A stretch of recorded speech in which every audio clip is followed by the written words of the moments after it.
Very good morning to everyone in phytochemical life training program. So today we will discuss about how to collect the plant materials and what are the importance of herbarium in phytochemistry. You can observe behind me there is one plant species, that is Mimosa himalayana. So flower is the key characters, but you can observe the fruit. It's a unique fruit. You can observe the characters of fruit. It's their color. This is the key character of this plant species. Now we have to work on phytochemistry, their bioactive compounds of this plant species. So what are the methods for the collection of plant? If we have to work on their leaf, we have to collect only mature leaf, not immature. Okay. So after collection of mature leaf, we will go for the set drying. Always go for the set drying. Usually what happen in the laboratory, in the institutes, many researchers, they collect the plant specimen and they put in the oven or sunlight. So when you put in the oven or sunlight, some chemicals, some phytochemistry, some their bioactive compounds will be degraded. So we have to collect only the mature plant.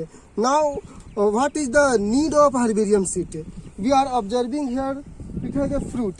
So it is easy to identify for a phytochemistry person or researchers who is working in the phytochemistry.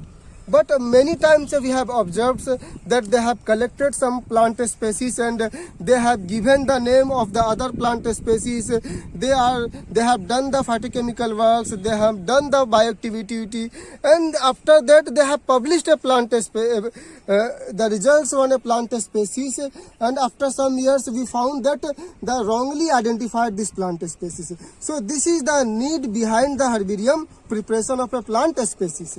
Now how we have to collect the plant specimen for the herbarium? You can observe here in this Mimosa himalayana fruits are available. So we can collect this plant using the secateur. Can give me a secateur and tag also.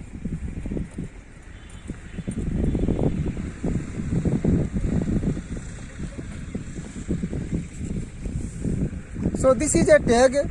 Okay, with tag, okay, one thread we will attach here, and this is the secateur. So we will collect a plant specimen, a twig having fruit. So you can observe I have collected one twig. You can observe here this is the one fruit. So without fruit or flower there is no meaning of plant specimen. Another three specimens we need. Another the good specimens will be this one. So this it has a leaf, many fruit, so it will be a good specimens. So three specimens we will collect and we will then put a tag. In that tag what will be happen, we will write about the landscape, about the GPS reading, about their location, about their associated species, and what is habitat. Now you can observe this is completely rocky surfaces. So the other researchers, when we will publish the papers and I will describe everything, their collection methods, the other beginner researchers, they can collect plant species in a particular habitat. So we are providing a habitat by the herbarium seeds. We are authenticating our plant species by the herbarium seeds, and after collection of plant specimens, first we will put in the newspapers. After dryings we will go for the that mounting. This is the mountings. It means the plant specimens put in the herbarium sheet. And here you can observe the all informations are given. The informations when we collected this plant species, about the GPS reading, about the local name, about the habitat, about the associated species. So this is the way, or this is the objective behind the herbarium submissions for the work of phytochemistry or other bioactivity.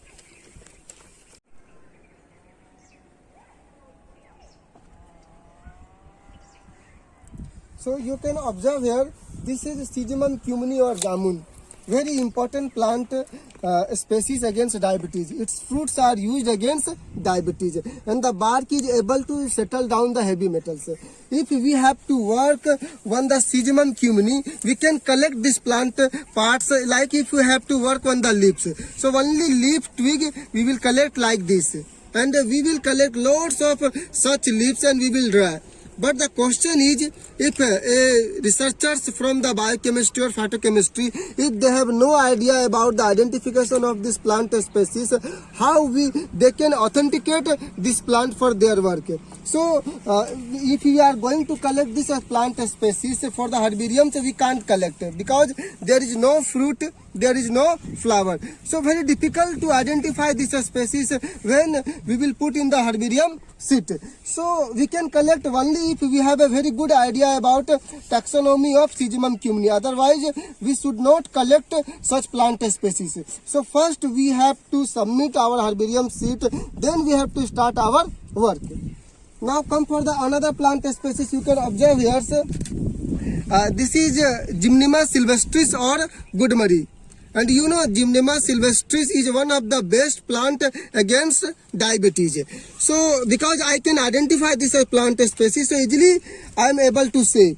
So but I can't collect now this twigs because there is no fruit and no flower. Just I observe if there is fruit or flowers. Okay. Yes, you can observe here one fruit.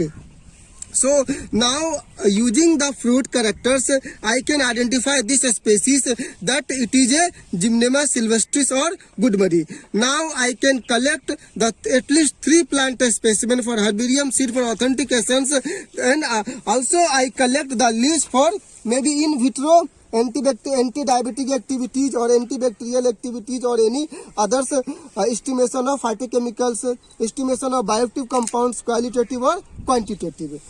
So just you can consume if you want one leaves. What will happen after few minutes when you consume the leaves, it will inhibit your taste bud. So after the consuming of one leaves, after 2 to 3 minutes, if you take one chocolate or any sweet or bitter plant or bitter food or bitter chocolates, you are not able to know the taste. So this is the important character of this plant species. Another, it has gymnamic acids, and gymnamic acids are able to secrete the insulin from the pancreas.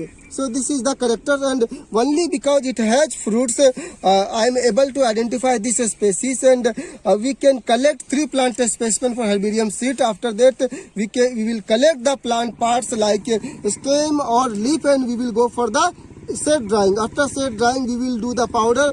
After the powder, we will go for the extraction process. Usually we do extract using the Soxhlet, but there are numbers of methods.